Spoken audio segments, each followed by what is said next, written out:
Excise വകുപ്പിന്റെ പ്രത്യേക പരിശോധനാ നടപടിയായ ഓപ്പറേഷൻ തണ്ടറിന്റെ ഭാഗമായി നടത്തിയ പരിശോധനയിൽ 7.5 ലിറ്റർ മാഹി മദ്യവുമായി കണ്ണൂർ സ്വദേശിയെ കൂത്തുപറമ്പ് എക്സൈസ് സംഘം പിടികൂടി. കോപ്പാലം തലശ്ശേരി റൂട്ടിൽ സർവീസ് നടത്തുന്ന സ്വകാര്യ ബസ്സിൽ കടത്തിക്കൊണ്ടുപോവുകയായിരുന്ന മദ്യമാണ് പിടിച്ചെടുത്തത്.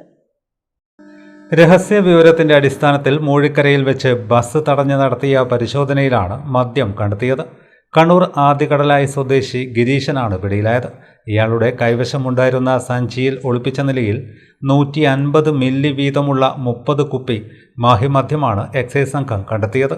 ആകെ 7.5 ലിറ്റർ മദ്യമാണ് പിടിച്ചെടുത്തത്.